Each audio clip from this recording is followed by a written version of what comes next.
I always believed that love was enough, that if I poured everything I had into raising my son, my time, my strength, my youth, he'd grow up and remember, not just the sacrifices, but the warmth, the way I held him through sickness, the way I skipped meals to keep the lights on, the way I learned to smile even on the days I wanted to break down in the grocery store because I couldn't afford both milk and rent. His name is Ethan, my only son, my only reason. I gave birth to him when I was 21 and already widowed. My husband, Andrew, died in a factory accident 2 months before Ethan was born. That grief nearly killed me. But then Ethan arrived small, warm, helpless, and I made myself a promise as I cradled him against my chest in that freezing hospital room. You will never feel unwanted. Not a single day in your life. I worked 3 jobs through most of his childhood. Waitress by morning, janitor by afternoon, seamstress by night. I'd come home with hands so dry and cracked they'd bleed when I did the dishes. But I never cried in front of him. I didn't want Ethan to grow up feeling sorry for me. I wanted him to grow up safe. I missed school plays, I missed birthdays, not because I didn't care, but because I needed to pay rent. He always said he understood, and I believed him. I still remember the first time he looked at me like I embarrassed him. He was in high school, 18, tall, smart, handsome. His friends were all from good families, the kind where mothers wore pearls instead of aprons. That day, I brought him lunch because I knew he forgot his wallet. I handed him the brown paper bag and smiled. I put in extra ham just how you like it. He looked down, then up. His smile didn't reach his eyes. Thanks, he said under his breath, not meeting mine. His friends snickered. One of them whispered, "That your cleaning lady that day stayed with me." Not because it hurt, but because it felt like a shift I couldn't stop. I kept telling myself it was just teenage pride. That one day, when he grew into the man I raised him to be, he'd look back and realize that love doesn't wear pearls. It wears tired eyes and cracked knuckles. It smells like soup reheated 3 times.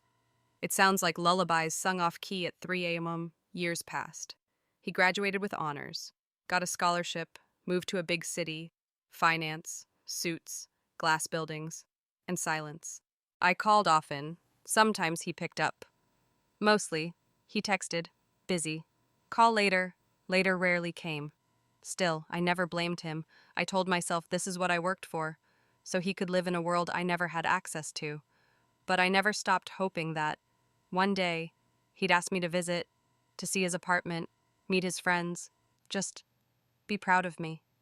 Then, 3 weeks ago, I got an invitation in the mail. It was heavy, fancy paper, gold lettering. My heart fluttered as I opened it. A birthday invitation, Ethan's 35th. A formal celebration of a life well lived. It read, my name was printed at the bottom, to Mom, with love. I held that card like it was a diamond, like it weighed more than anything I owned. I read it 27 times before I even sat down. For the next 2 weeks, I couldn't sleep. I ironed the same dress every night, a blue one I used to wear to church. Back when I still believed prayers got answered, I cleaned my shoes, polished them until I could almost see a reflection. Though the leather was cracked, I practiced how I'd introduce myself. I'm Ethan's mother. I whispered it over and over like a secret spell. The day came. I took the earliest train into the city, even though the party wasn't until evening. I didn't want to be late. I sat on a bench outside the venue, rehearsing my smile, watching other people arrive in sleek black cars, long dresses, tailored suits. I was nervous but proud. Proud of my son, proud of the man he had become, proud that maybe, just maybe, I had done something right. When I finally walked through those tall glass doors, I was blinded for a second by the chandeliers. There were hundreds of people. Laughter echoed through the ballroom like a current I couldn't step into. Waiters carried trays of food I couldn't name. A string quartet played something elegant in the corner. And there he was, Ethan, my baby, surrounded by people in suits, talking, laughing. I walked toward him slowly, each step feeling like it might crack beneath me. I tapped his shoulder. He turned, blinked, and forced a smile. Mom, You made it. I nodded. I wanted to hug him, but he stepped back before I could. He turned to the group beside him and said, dryly, "This is my mother. She's from back home." Then he turned away. "No, thank you for coming. No, I'm glad you're here. No warmth." I stood there, smiling at strangers who looked through me like I was part of the decor. One woman nodded. Another quickly looked away. No one asked me to sit. No one even offered a drink. But I kept smiling. Because maybe he was just overwhelmed. Maybe it wasn't what it looked like. I found a small table in the corner and sat down alone. I watched him from afar, talking, laughing, drinking. My boy, my miracle. And I still believed, even then, that this moment would be worth it. I still believed that love would be enough, until I heard what he said. But that comes next. I didn't intend to overhear it. I wasn't eavesdropping. I wasn't lurking in the shadows, desperate for scraps of affection. I was just standing by the restroom, waiting for a moment to compose myself. My lipstick had smudged. I thought if I fixed it, maybe just maybe I'd look more like I belonged in that glittering room of polished people and empty eyes. The hallway was quiet, just marble walls, soft jazz spilling through the door behind me, and the low hum of Ethan's voice around the corner. Manisi. His voice used to comfort me. It used to be the sound of home, a baby babbling, a boy calling mom as he ran down the hallway, a teenager saying "love you" as he slammed the door. But now, I stood still as it sliced through me like a cold wind. I only invited her so people wouldn't think I was ungrateful. Laughter followed, shallow, pitying. Someone, maybe a coworker or a friend, said something I couldn't quite catch. But I heard the word noble, then obligation, then, yeah, it's kind of sweet you still keep in touch. Keep in touch. I was the woman who bled her bones dry to give him shoes. I was the roof above his head, the quiet force behind every opportunity.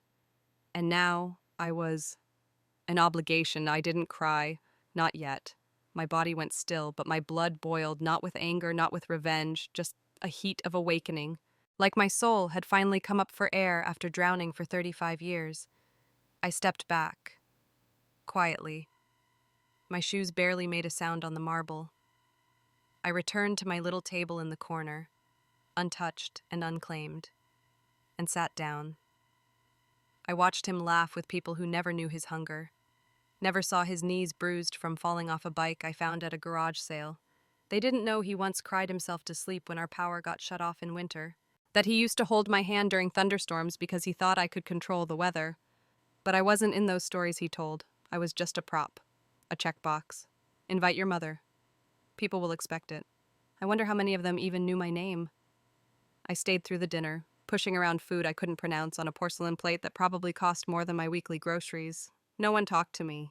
Not even the waiter, who refilled everyone else's champagne but passed me like I was invisible. The speeches began. Ethan stood up, holding a crystal glass, his other hand tucked in the pocket of his $1,000 suit. He looked like a man you'd see on the cover of Forbes. Sharp, composed, untouchable. "Thank you all for coming tonight," he began, his voice smooth like the jazz that played beneath it.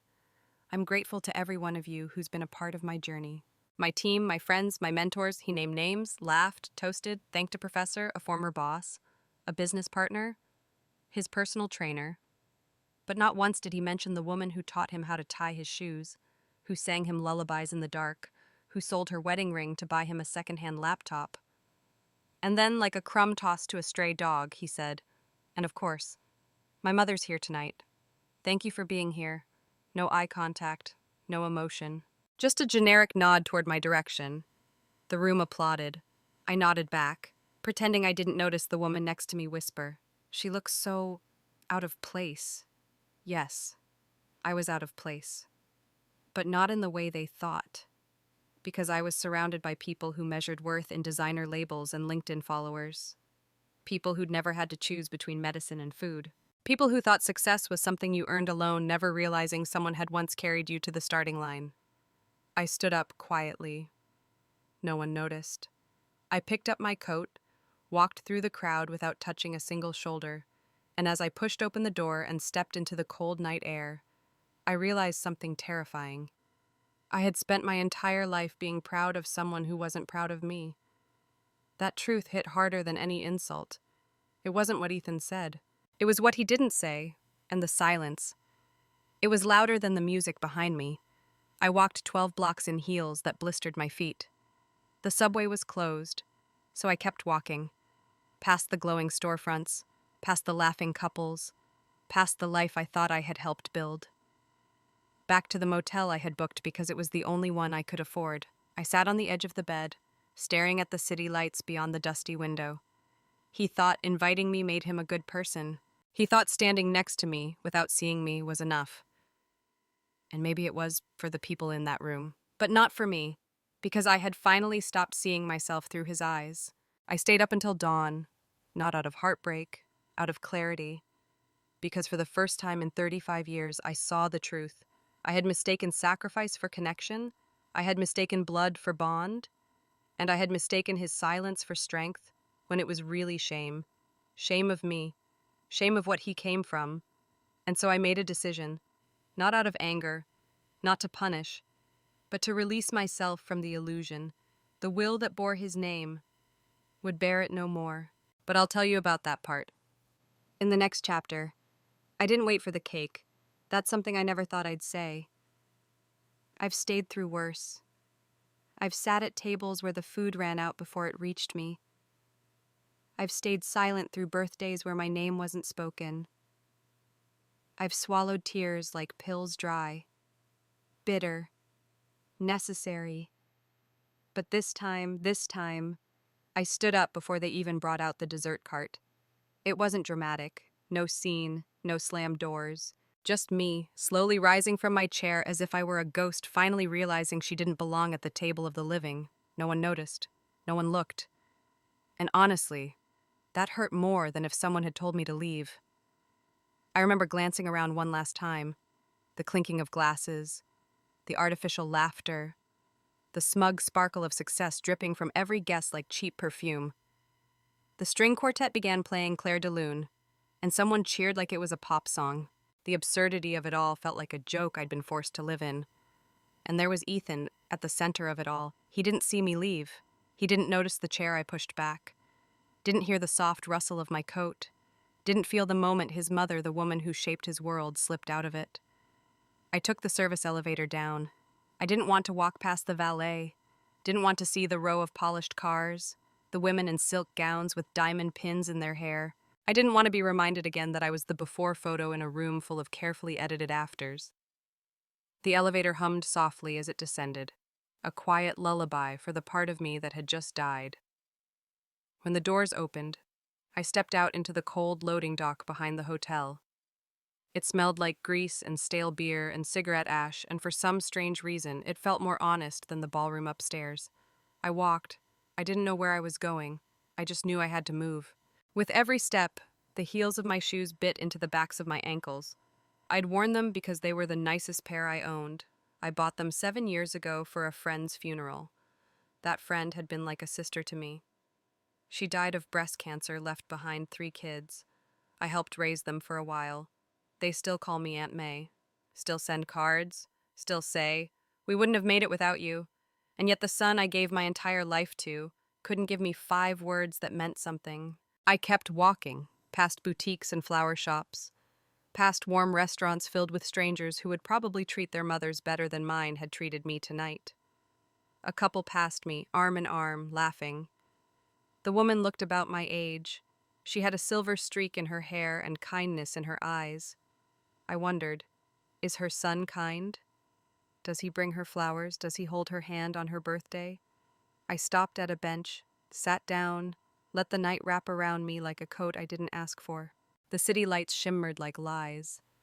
Everything felt distant, like I was watching the world from underwater. My thoughts floated, slow and cold. Why did it take me so long to see it? The signs were always there. The missed calls. The way he introduced me as May instead of Mom when his friends were around. The way he laughed when I gave him hand-knit sweaters for Christmas, then never wore them. But I kept explaining it away. He's busy. He's building his life. He's figuring things out. No, He was rewriting his origin story, erasing me, because I was a stain on the image he wanted to project: a mother who cleaned houses, a woman who never finished college, a woman who wore secondhand clothes and packed peanut butter sandwiches into brown paper bags. I had become inconvenient, disposable. I looked down at my hands, still red from detergent, still bearing the small cuts from my sewing needle earlier that week. I gave these hands to him, and in return, he gave me pity. Not love, not pride, not even decency. Pity. The word burned. I took out my phone, stared at his name and my contacts. Ethan saved with a heart I didn't even notice I'd added years ago. I hovered over it. My thumb trembled. I didn't delete it. Not yet. But I did something else. I opened my notes app, typed out 3 words: rewrite the will. Then, below that, I added, because love should never feel like shame. Because respect is not a reward, it's a baseline. Because I refuse to leave my life's worth in the hands of someone who only sees me as a burden. I hit save. It wasn't revenge. Not the kind you see in movies. This was something quieter, deeper, permanent. This was a woman stepping out of the role of the martyr. This was a mother realizing that motherhood is not a lifelong debt owed in silence. This was me, choosing myself. For the first time in decades, I stood up, I walked to the nearest subway station, paid in coins, sat next to a boy who reminded me of Ethan at 10, headphones in, hoodie on, eyes soft with unspoken questions. He smiled at me when I caught his gaze, and something cracked open in me. Not pain, hope. Maybe there are sons out there who still see their mothers as people. Maybe love doesn't have to come with humiliation. Maybe the rest of my life doesn't have to be spent aching for crumbs. As the train rolled through the night, I leaned my head against the window and whispered to myself, I left before dessert. But maybe that was the sweetest part, because that night, I didn't just walk out of a party. I walked out of the illusion and into the beginning of my own liberation. The next morning, I boiled water for tea in the motel room. Not coffee, tea. There's something about tea that demands stillness, the way it brews slowly, the way it clouds and curls in the cup like a secret, the way it doesn't rush to impress you. It just waits. I sipped it in silence, letting the steam kiss my face as the sun bled through the cheap curtains. And I thought to myself, it ends today. I didn't mean my life. I meant the cycle of giving without being seen, of bending until I broke, of offering everything I had and being treated like I was still not enough. For 35 years, I had been planning my legacy around one man, my son, the boy I raised, the man I adored, the stranger who stood inches away from me last night and made me feel smaller than the dust on his shoes. And until this morning, my will reflected that blindness. Everything I owned, modest though it was written in his name: the house, the savings, my jewelry, my journals, even the quilt I made from the fabric of his baby clothes. He was to inherit not just my possessions, but my story, my sacrifices, my soul. But I woke up today with a different clarity. What is legacy? If it falls into the hands of someone who rewrites it out of shame. I looked around the room. The tea in my hand was cooling. I set it down, pulled my purse closer, and reached inside. I found the folder, a soft, worn manila folder that had followed me through the years like a quiet shadow. Inside were copies of my will, notarized and filed. I'd updated it every 5 years, added new assets, revised small details. But the one thing that never changed, all assets to be passed to my son, Ethan Wallace. I read that line over and over, my thumb trembling slightly against the paper. It didn't hurt the way I thought it would, because the truth was, I'd already lost him. Not to death, but to distance, to ego, to shame. He didn't want to carry my name, my past, my love, so why should he carry my future? I picked up my phone and called Sharon. She's been my lawyer for 10 years, used to be a client when I cleaned houses, then became a friend, a real one, the kind who sees you even when the world doesn't. She picked up on the second ring. May her voice was soft. Everything okay, I swallowed, then smiled. Yes, I said, everything is finally okay. I need to revise my will. Silence on the other end, then say no more. Come in today. Yes, I'm ready. And I meant it. I took a cab to her office, one of those quiet ones with bookshelves that smell like dust and dignity. She welcomed me like family, made me tea, let me sit in silence for a few minutes before asking anything. When she handed me the new draft, I looked at the space where his name had always been, and for the first time in my life, I didn't write it. I wrote something else. I left the house to a women's shelter. The savings to a scholarship fund for first-generation college students, the jewelry to the community center auction, the quilt to a museum of immigrant history. My mother brought those fabrics from 3 different continents. That story deserved to live somewhere proud, and my journals, I left them to no one. Just sealed them in a box and asked for one request in my will. Please donate these anonymously to the city library. If someone reads them, let it be a stranger who understands what it means to love beyond measure. When it was all signed and done, Sharon looked up at me with something close to awe. You're brave, she said softly. No, I replied. I'm just finally awake. I took the folder home with me, sat on my porch that night, wrapped in an old shawl, and watched the stars. Not a single tear fell. I wasn't sad, I wasn't angry, I was free. Because I'd spent years believing that love meant endurance, that motherhood meant martyrdom, that being erased was just part of the job. But now I knew the truth. Love without respect is just control dressed in guilt, and I refused to spend one more day auditioning for a role I already played perfectly. He was my son, but I was not his puppet. I was not his shame, and I would not be his footnote. Not in life, not in legacy, not in law. That night, I slept deeper than I had in years. No what ifs, no regret, just a quiet knowing that I had reclaimed something sacred, myself. And if one day Ethan found out what I did, if he read my will and felt the sting of absence, then maybe he'd finally understand how it feels to be invited out of pity. Maybe he'd look around his glittering house and realize that inheritance is not just about money, it's about memory, meaning, love. And maybe, just maybe, he'd learn something that night. But that, my dears, is not my responsibility anymore.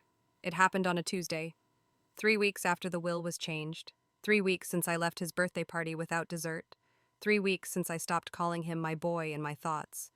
The knock on my door was frantic, sharp, desperate, unmistakably familiar. I didn't answer it at first. I was in the kitchen, steeping tea again, my new ritual. There's something poetic about hot water meeting dried leaves. It's what happens when something dead still finds a way to bring warmth. The knocking continued. Fists, then palms, then his voice. Mom, please, it's me. Open the door. Me. As if that still meant something. I set the teacup down, walked to the front window, and pulled back the curtain just enough to see his face. Ethan. Unshaven. Pale. Eyes bloodshot. A man cracked open. I waited another minute before opening the door. Not out of cruelty, out of caution. He stood there, breathless, a mess in a designer coat. Hi, I said. Nothing more. He looked at me as if seeing me for the first time. Like the version of me he'd edited out of his life had suddenly reappeared with all the wrinkles, the history, the hard-earned grace. Can I come in? I stepped aside. Not an invitation, just space. He walked in like a child, shoulders small, steps unsure. His eyes scanned the room, my couch, my bookshelf, the worn-out photo of us in a cracked wooden frame. I watched him breathe it all in, and for a moment, I wondered what memory was surfacing in his mind. Maybe the nights I stayed up sewing patches on his jeans. Maybe the mornings I packed lunch with a scribbled note, always ending with a heart. Maybe the silence I swallowed when he first called me May in front of his friends. And I just smiled. He sat on the edge of the couch, elbows on his knees, head in his hands. Then, without lifting his eyes, he said it. You removed me. I said nothing. He continued, voice cracking. You changed your will. Sharon told me she's your lawyer. I called her trying to get access to your medical documents in case something happened, and his voice broke. I'm not in it anymore. Still, I didn't speak. Let him sit in the weight of it. Let him feel, for once, what silence tastes like on the other side. He looked up at me finally. Tears rimmed his eyes. Real ones. "I didn't mean what I said that night," he whispered. "It was just stupid talk. People were watching. I was trying to fit in, and I was trying to disappear," I replied. His jaw tightened. "I've made mistakes," he said. "I made you," I answered. Silence. The kind that hums like an earthquake beneath the skin. "You're my mother," he said, standing up. "You can't just erase me." I looked him in the eyes for the first time since I left his party, my voice calm, even, deadly honest. "You erased me long before I returned the favor." He took a step back like my words had slapped him. "I know I messed up," he said. "I know I hurt you, Phil, but you don't understand what it's like out there. Mom, in my world, image is everything. People judge, they measure. I raised a hand, and he stopped. "I wasn't asking for you to flaunt me," I said. "I never needed you to brag. I needed you to remember." He swallowed hard. His throat moved like he was holding back all the things he never said. "All those years," I said softly now, "I thought love was enough. I thought if I gave everything, you'd at least give me your honesty. But instead, you gave me performance." His voice dropped. "I thought you'd always be there." I nodded. "That was your first mistake." He began crying then. Not the pretty kind, the kind that twists your face, that makes you small. He dropped to his knees in my living room, hands folded like a child asking forgiveness for something he can't even name properly. "Please," he whispered, "please let me fix this." I looked at him, and for a split second, I saw the little boy in him again. The one who used to sleep with his hand curled in mine. The one who'd say, "I love you more than all the stars." But that boy had grown into a man who traded love for perception, who chose pride over presence, who invited me out of pity and only noticed the void I left when I stopped pretending it didn't hurt. I knelt in front of him, placed a hand on his shoulder. "I forgive you, Ethan," I said quietly. "I do. But forgiveness is not the same as trust. And it's definitely not the same as inheritance." His head dropped. His body shook. "I can earn it back," he begged. "I'll visit. I'll call. I'll take care of you." I smiled. Soft, gentle, firm. "Don't do it for the will," I said. "Do it because you remember who I was before you forgot me." He nodded, but his eyes were lost. Eventually, he left. I didn't walk him out. When the door closed, I returned to my tea. It was cold now, but still full. I sipped it slowly, feeling the silence settle around me like peace. That night, I slept without dreams. Because closure isn't always loud. Sometimes it's a whisper, sometimes it's a name removed from a document. Sometimes it's a son crying on your floor, and you realizing that you don't need to rescue him this time. He had a mother who gave everything. And now, she gives only to those who value the gift.